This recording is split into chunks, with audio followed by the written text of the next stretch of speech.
Talking cats, naked witches, and Saturn's bureaucracy. Just your average Tuesday in Moscow. So, the Master and Margarita. Where do I begin? With the devil throwing a magic show in Soviet Moscow? With the giant talking cat named Behemoth who enjoys vodka, chess, and arson? Or maybe with Pontius Pilate having an existential crisis in ancient Jerusalem? Yes, that should clear things up. A charming foreign gentleman who is definitely not Saturn strolls in 1930s Moscow with his demonic entourage, a talking vodka gasoline chess playing cat. Yes, really. A faint hitman and a fashionably dead witch to stir up a bit of light chaos. Naturally, the first order of business is to crush a literary society full of self-important hacks and bureaucrats. Spoiler, not everyone survives the networking event.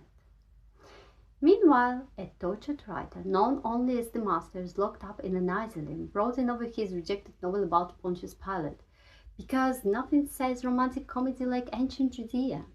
His lover, Margarita, takes a break from despairing to fly naked through the sky, attend a satanic bell, and make a pact with the devil. You know, standard break-up recovery stuff.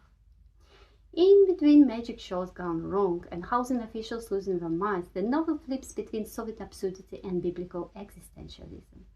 Because why settle on one genre when you can aggressively defy all of them?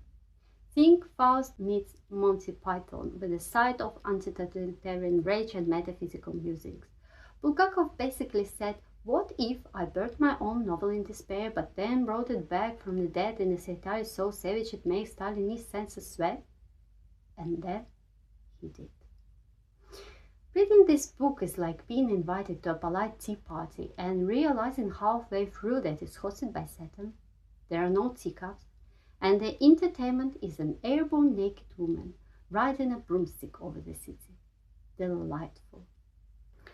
Let's not forget about romantic subplot.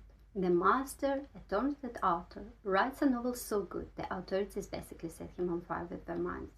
And Margarita, his lover, who does what any supportive partner would, signs a deal with the devil, becomes a witch, and hosts a bell for the damned.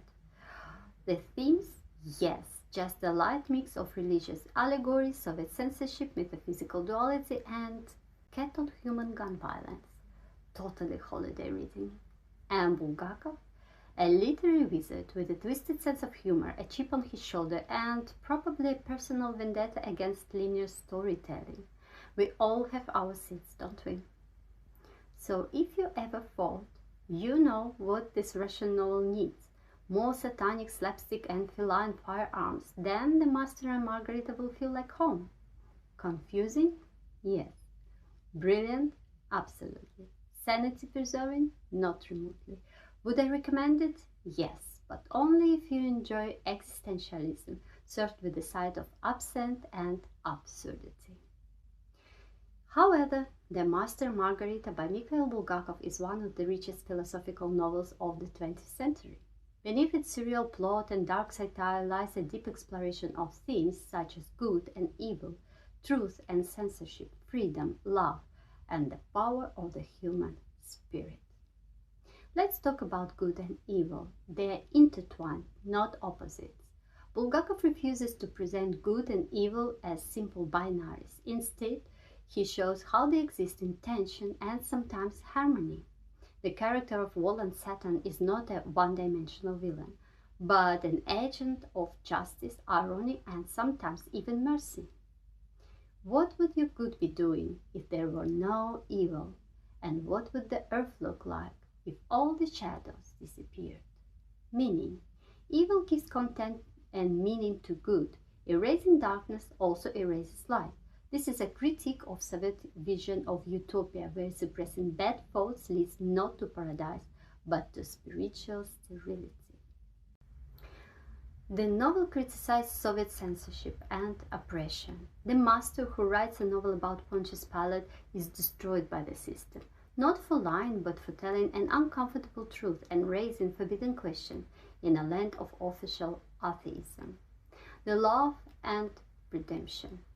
The love between the Master and Margarita is irrational, sacrificial, and enduring. It transcends reason, politics, and even death itself. He has earned peace. He did not deserve the light. He deserved peace.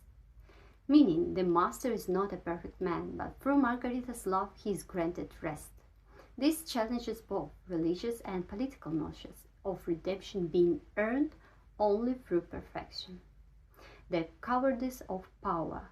Pontius Pilate is haunted by the execution of Yeshua, Jesus, which he allowed not out of belief but out of fear.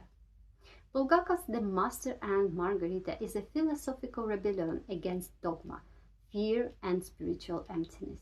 It argues that art and love are immortal, the truth must be told, and that sometimes even devil tells it best. The idea that Joseph Stalin was a prototype for Voland, the devil-like character in The Master and Margarita, is a controversial but fascinating theory among literary scholars and readers. While Mikhail Bulgakov never explicitly stated this, the parallels between Stalin and Voland have led to widespread speculation.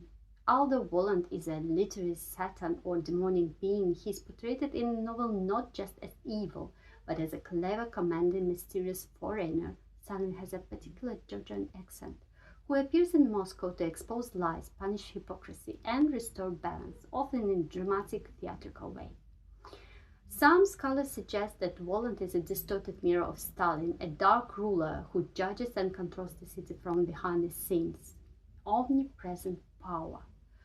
Voland seems to know everything. He sees through people's lies, manipulates events, and controls his entourage with precision. Stalin maintained a cult of personality where he appeared to be omnipresent, controlling literature, art, politics, and private life. Judgment and punishment. Voland doesn't punish everyone, only those who are hypocrites, cowards, or corrupt. His actions, while severe, often seem like a kind of dark justice. Stalin presented himself as an ultimate judge of Soviet morality, punishing deviation from party ideology by exile, imprisonment, or death. The similarity lies in how both dispense terror and justice with a theatrical flair. Here a bit more about theatrical control of society. Voland stages elaborate spectacles, black magic shows, disappearing bureaucrats, flying women. Stalin's regime was deeply theatrical. Show trials, parades, and propaganda created a surreal atmosphere of fear and spectacle. Bulgakov himself worked in Soviet theater, as with many of us who write a day job pays the bill, doesn't it? And he would have seen this overlap perfectly. Bulgakov's dilemma, artist under dictatorship. Bulgakov lived under Stalin's regime. His work was censored, but Stalin also personally protected him to a degree, allowing him to work in theater when others were silenced. That strange mix of fear, awe, and dependence may be what Voland represents, not just Stalin, but total power, cloaked in charm and menace. Some interpret Voland as what Stalin wished to be seen, not a villain, but a necessary force. Philosophical twist, duality, not allegory. Rather than a direct one-to-one allegory, Voland may represent the duality of power, part tyrant, part truth-teller. In this view, Stalin isn't Voland, but Voland is what absolute power becomes in a world without God or moral clarity. So Voland is Stalin's shadow, not his face. He is the embodiment of charming tyranny, philosophical cruelty, and elegant repression. A devil you fear, but almost admire. I truly love this book, and my favorite excerpt is chapter 20, Azazel's Scream. It must be said the book is full of devilry. Bulgakov had a fondness for the diabolical and wrote about it often, perhaps also because writing about God and angels in 1930s Russia was, well, strictly off limits. Now about that ointment. I actually discovered that such a substance really did exist. It was known as a witch's salve, a blend of datura and common ointment. It was applied to the skin and induced a vivid sensation of flight. So Azazela gives Margarita a yellowish swamp-smelling cream and instructs her to anoint her body at a specific hour. Immediately she looks and feels younger, shed off her ordinary life, and becomes a witch. After applying the ointment, she springs onto a broom, the flat-headed shotka rather than a twig broom, and flies naked across Moscow. She wreaks havoc, smashing critic Slatunsky's apartment in revenge for his cruelty toward her beloved master. Their transformation is depicted as both magical and symbolic. Margarita's love-filled desperation makes her willing to embrace witchcraft, and once the ointment is applied, her inhibitions vanish. Her first act as witch, wreaking Latunsky's apartment, is an act of poetic vengeance. Margarita fights brutality against the master, literary injustice and censorship by becoming the knight's avenger. Critics and bureaucrats are exposed and punished through magical means. Come for the talking cat and Saturn's magic show. Stay for the existential crisis, romance without explicit content, and a surreal stroll through Soviet Moscow. Just don't lose your head, quite literally. Anushka has already bought the sunflower oil and has not only bought it, but has already spilled it on the railways.